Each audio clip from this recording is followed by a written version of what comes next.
Hello friends, welcome back to my YouTube channel. आप सबको पता है ITRU नोटिफाई हो चुका है भाया नोटिफिकेशन नंबर 49/2025।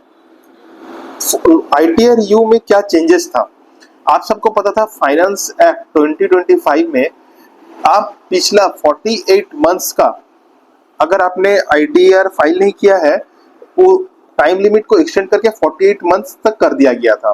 तो पहले क्या था, करंट पीरियड का और पिछला 2 साल का आप ITR भर सकते थे।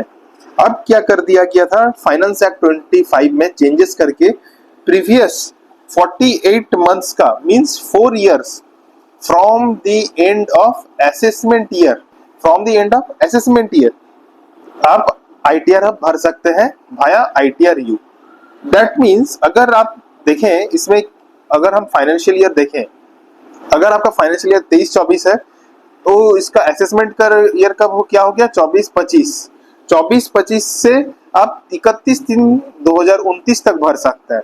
22-23 का उसी हिसाब से 2028, 31/3/2028, 21-22 का 31/3/2027 और 20-21 का 31/3/2026 तक ऐसे आप भर सकते हैं।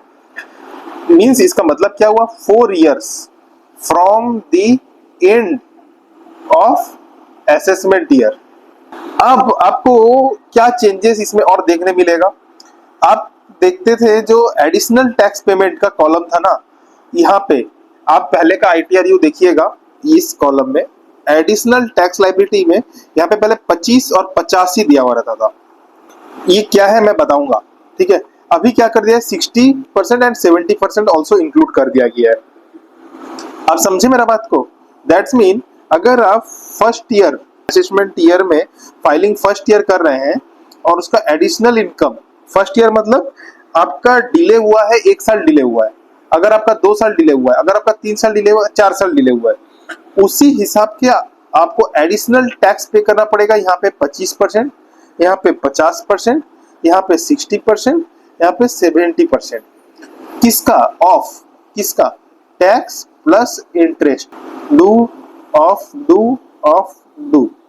समझ गए मेरा बात को।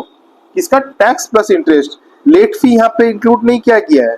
मींस देखा जाए तो हमारा मन में क्वेश्चन आना चाहिए, what is the formula of ITRU calculation.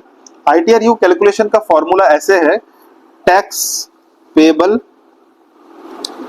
Plus interest, okay, plus late fee plus additional tax. I hope it's clear. अब एडिशनल टैक्स का कैलकुलेशन कैसे होगा आपको मैं यहाँ पे बताया कि भाई अगर आप 1 साल डिले कर रहे हैं तो 25%, 2 साल डिले कर रहे हैं तो 50%, 3 साल डिले कर रहे हैं तो 60%, 4th ईयर में आपका 70% हो जाएगा। एंड सेक्शन, ये कौन सा सेक्शन से आता है ITRU, सेक्शन 139(8)A। अगर आपका नोटिस आया हुआ है, अगर आपका नोटिस आया हुआ है 148A में, शोकॉश नोटिस है, ठीक है, शोकॉश नोटिस इशू हुआ है, इस केस में आप ITRU भर नहीं सकेंगे। नेट टैक्स लायबिलिटी का फॉर्मूला इस केस में कैसे होगा, net tax liability formula, total income tax liability minus TDS plus, आप देखिएगा ब्रैकेट दिया हूं मैं, plus advance tax plus tax relief if any, ठीक है। तो इस तरीके से आप नेट टैक्स लायबिलिटी का फॉर्मूला रहेगा आपके लिए। ITRU में आप कोई रिफंड वगैरह क्लेम नहीं कर सकता, आपको पता है। और एक चीज, ITRU आप या तो आपने रिटर्न फाइल नहीं किया था तब आप फाइल कीजिएगा, और अगर आपने सोचे रिटर्न फाइल कर दिया था बट आपको अभी क्या करना है, उसमें चेंजेस करना है, अपना एडिशनल इनकम डिक्लेयर करना है, उस केस में भी आप ITRU फाइल ये कर सकते हैं। तब जो ये 25% या 50% का कैलकुलेशन है, जो एडिशनल टैक्स आ रहा है ना, आपने सोचे पहले आपका टैक्स आया था 1 लाख रुपया, इनकम था आपका 12 लाख पे या 15 लाख पे, मैं आप पकड़ लिया, ठीक है।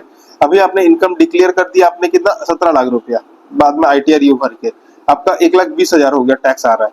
तो 1 लाख तो आपने पहले पे कर दिया था, जो 20,000 है, 20,000 के ऊपर आपका एडिशनल टैक्स कैलकुलेटेड होगा।